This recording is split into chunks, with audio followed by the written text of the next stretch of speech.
हिंदी साहित्य की कहानियों के चैनल में आपका स्वागत है। आज सुनिए डॉक्टर स्वाति तिवारी जी की लिखी हुई कहानी उत्तराधिकारी। तो शुरू करें कहानी उत्तराधिकारी। मरने के बाद कितना निर्विकार लगता है चेहरा, एकदम निर्मल पानी की तरह स्वच्छ लगता है। बस अभी उठेंगे और आवाज़ लगाएंगे, समर। जिज्जी की निर्मल आत्मा अपने भाई के निर्विकार चेहरे को पढ़ रही थी। हाँ, प्राणविहीन चेहरे निर्विकार ही होते हैं। विकार तो सारे जीवित अवस्था में ही फलते फूलते हैं। ना चाहते हुए भी शब्द निकल ही गए थे मेरे मुंह से। जिज्जी ने अपनी गर्दन घुमाकर मेरी तरफ देखा और आंखों ही आंखों में मुझे चुप रहने का आदेश भी दिया। जानती हूँ जिज्जी अपने भाई की प्रतिष्ठा पर आंच नहीं आने देना चाहती। वे कभी नहीं चाहती थी कि मैं सार्वजनिक रूप से उनके मायके में आऊं और उनकी भाभी के बसे बसाए जमींदारी कुटुंब में सेंध लगाऊं। सामने रखा है चादर से ढका शव, शांत चेहरा, त्वचा की चमक अभी ज्यों की त्यों है। शायद ठाकुरों का खून मरने के बाद भी देर तक रगों में दौड़ता है, पानी नहीं बनता। अधखुली बड़ी बड़ी आंखें मेरी ही तरफ देख रही हैं। एक पल को लगा अभी इशारा करेंगे, इधर आओ, वहाँ क्या कर रही हो, कोई और आने वाला है का? जानबूझकर पूछा गया ये प्रश्न कितना विचलित करता रहा मुझ पर। पलटकर केवल आंखें तरेड़ने के अलावा कुछ नहीं कह पाई कभी। मन में एक बात बार बार उठ रही थी कि आज तो मैं इस रहस्य को खोल ही दूँ। जिज्जी है ना हमारे संबंधों की गवाह।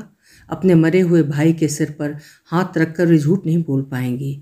अगर आज चुप रही तो शायद अपने बच्चों के लिए न्याय नहीं मांग पाऊंगी कभी। कितने बार तुम्हारे चेहरे का स्पर्श किया था ठाकुर रणवीर सिंह। तुम्हारी ठाकुरी मूछें मेरे गालों को छील देती थीं कई बार। तब भी मैं खुश थी तुम्हारा साथ पाकर। जवान देह उस वक्त कितनी कसमसाती थी अपने ही बंधनों में बंधकर। बंधन खोलती भी तो देह की स्वतंत्रता का मोल करने वाला तो जिज्जी के आम के बाड़े में डले हिंडोले पर पड़ा चिलम में भरकर गांजा फूंकता खांसते खांसते सारी रात नहीं काट देता था। कितनी बार हिंडोले से खींचकर खोली तक लाई उसको, पर हाड़ मांस के उस मर्द की मर्दानगी में मर्द का स्पंदन था ही नहीं। वो वहीं पसर जाता, खर्राटे भरता। चिलम गांजे की गंध पूरी खोली में फैल जाती। तब धड़कता सीना ले गुस्से में पैर पटकती मैं ही अमराई के हिंडोले पर पहुंच जाती और हिंडोले की चरर चूं फिर शुरू हो जाती। पड़ी रहती मैं खुले आसमान में, तारे गिनती अधूरी ख्वाहिशों की वेदना लिए। ठाकुर रणवीर सिंह, आज इतने साल तुमसे संबंध के रहने के बावजूद तुम्हारी मृत देह मुझे अंदर से तोड़ भी रही है और जोड़ भी रही है। तोड़ इसलिए रही है कि मैं ठकुराइन की तरह तुम्हारा गम सबके सामने नहीं मना सकती। पत्नी न कहलाने की पीड़ा तुम नहीं समझोगे ठाकुर, पर मैं टूटकर भी जुड़ी हुई हूँ। मेरे माथे पर सिंदूर ज्यों का त्यों है। मेरे पास दो नन्हे ठाकुर हैं जिनके चेहरे की बाँछें अभी से तुम्हारी तरह लगने लगी हैं। पत्नी होकर भी ठकुराइन ने बेटियां ही जनी थीं। तुम्हारा वीर्य मेरे अंदर ही जाकर वंश वृक्ष उगा पाया था और इस मायने तो मैं ठकुराइन से ऊंची रही ना। बड़े गर्व से कहते थे ना ठाकुर रणवीर सिंह। ठाकुरों की शान उनकी हवेली होती है। आज तुम्हारी इस ऊंचे बुर्ज वाली हवेली पर दिया धरने वाला कोई नहीं। तुम्हारे नाम का दिया मेरी खोली के बाहर मेरा बेटा ही धरेगा ठाकुर रणवीर सिंह। तुम्हारी जिज्जी तुम्हारे चेहरे को निर्मल निर्विकार कह रही हैं, पर ठाकुर रणवीर सिंह, मुझे लग रहा है तुम्हारा चेहरा असहनीय वेदना से भरा हुआ है। तुम्हारे हाथ बार बार फड़क उठते हैं अपने बेटों को कलेजे से लगाने के लिए। लोगों की बातें तुम्हारे भी कानों में पड़ रही होंगी। जितने लोग उतनी बातें। पर सबसे बड़ा आश्चर्य मुझे ही हो रहा है, लोगों की बातें मुझे विचलित कर रही हैं, शायद तुम्हारी आत्मा को भी कर रही होंगी। कहते हैं मरने के बाद आत्मा देह के आसपास और 10 दिन तक घर के दरवाजे पर ही खड़ी रहती है। गरुड़ पुराण का पाठ इसीलिए रखा जाता है। तभी तो लोग मरने वाले के घर जाकर उसकी अच्छाइयों को याद करते हैं। तो तुम भी यहीं किसी कोने में अवश्य बैठे लोगों की बातें सुन रहे हो ना ठाकुर। आश्चर्य इस बात का है कि ठकुराइन इन बातों से विचलित नहीं है। एक दृढ़ आत्मविश्वास से भरा भाव उनके चेहरे पर है। उनका चेहरा मैंने ऐसे समय एकदम करीब से देखा जब लोग दयनीयता की हद तक घबरा जाते हैं। जानती और समझती भी हूँ ये पल उस स्त्री के लिए असहनीय वेदना का ही है, पर जाने क्यों ठकुराइन के चेहरे पर उसके भीतर की वेदना की जगह भीतर की निश्चिंतता उठकर बाहर आ रही है। क्या ठाकुरों की स्त्रियां भी अंदर से इतनी सशक्त होती हैं? तुम तो इतने सशक्त नहीं थे, तभी तो पर स्त्री की देह को देखते ही कमजोर पड़ते चले गए। हाँ, तुमने मुझे भी अपनी बलिष्ठता के अंश दिए थे। तुम्हारे शरीर की कठोरता से टकराकर मेरे कोमल अंग कितने तरंगित हुए थे। तुम बांके जवान से कम नहीं थे। ठाकुर, तुम्हारी बड़ी सी लाल पगड़ी को अपना घूंघट बनाती मैं तुम्हारे गर्म होठों को अपनी पलकों पर अभी भी महसूस कर सकती हूँ। तुम्हारे चेहरे पर झलकते पसीने की बूंदों को सीप के मोती की तरह अपने होठों से समेटा है मैंने। मेरे आंचल में दुबकता तुम्हारा वो शिशु सा मचलता चेहरा मुझे कितनी तृप्ति, कितनी संपूर्णता का एहसास दे गया। पर मैं अभागी तुम्हारे नाम का दुख नहीं बना सकती। क्या यही मेरे किए की सजा है? तुम्हारे बीज ने मेरे अंदर ठकुराइन से ज़्यादा ठसक भर दी थी। एक बार आंखें खोलो ठाकुर, देखो अपने उत्तराधिकारियों को। क्या मैं इनका हक मांग सकती हूँ ठकुराइन से? एक बार हमारे भविष्य का सोचते तो तुम। क्या ये तुम्हारे उत्तराधिकारी होकर भी जिज्जी की आम की बाड़ी में कंचे गिल्ली खेलते कच्ची केरी की तरह धूप में पकेंगे? तुम इन्हें इनकी सही जगह तक पहुंचाकर तो जाते। अब तक मेरे लिए जीवन सतत और बहती अंतरधारा था, इसलिए आम बाड़ी के उस चौकीदार के पानी में खारापन नहीं होने के बावजूद मैं उसके साथ जीवन जी रही थी। दाल रोटी पकाते और आम बाड़ी के तोते उड़ाते। पर तुमने मुझे जीवन का अर्थ दिया, जीवन को सार्थकता दी रतिदान देकर। हाँ, स्त्री पूरी तभी होती है जब उसकी कोख में चाहत का बीज पड़ता है। पर दुर्भाग्य मेरा, मैं तो तुम्हें रोकर श्रद्धांजलि भी नहीं दे सकती। तुम पत्नी के प्रति एक गर्व से भरे क्यों रहते थे ठाकुर, जबकि तुम पत्नी के प्रति वफादार नहीं रहे थे? तब भी पत्नी का नाम तुम्हारी मूँछों पर ताव देता था।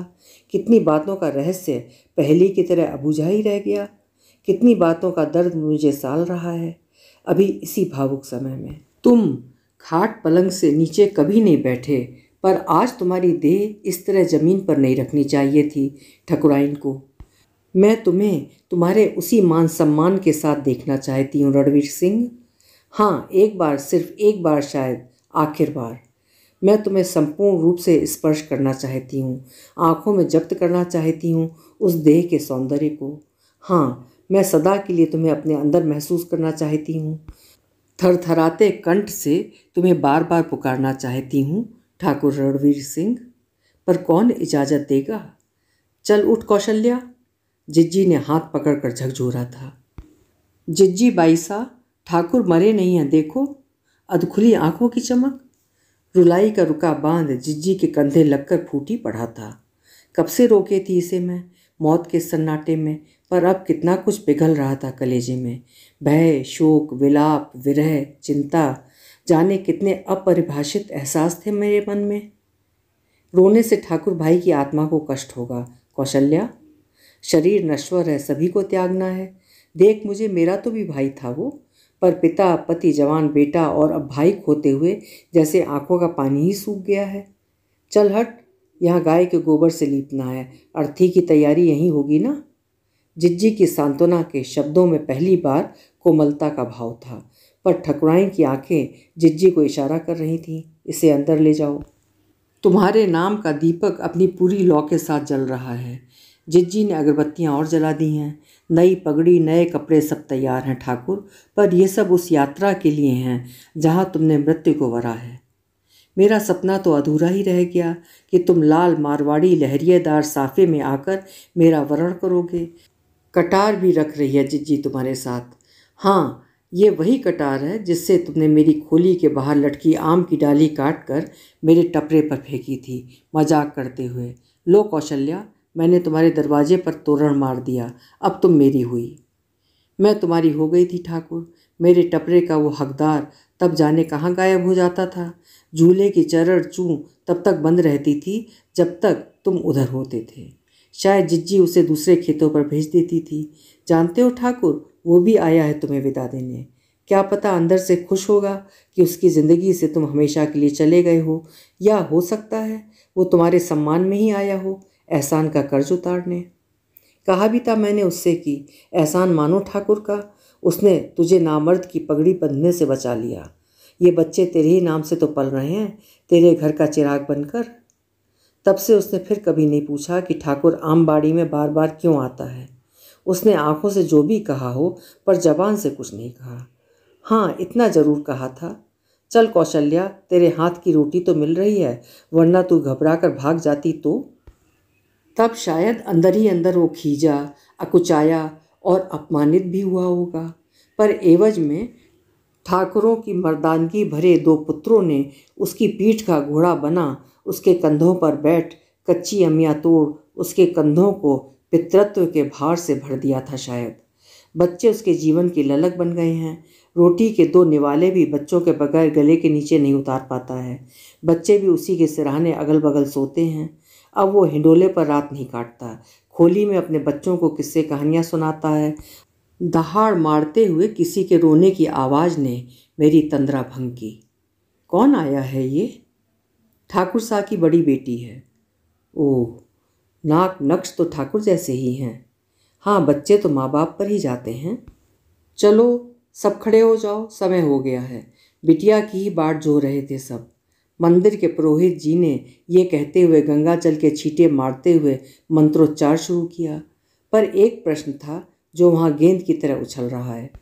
कभी कोई तो कभी कोई हेर फेर से पूछ रहा है, ठाकुर को अग्नि कौन देगा?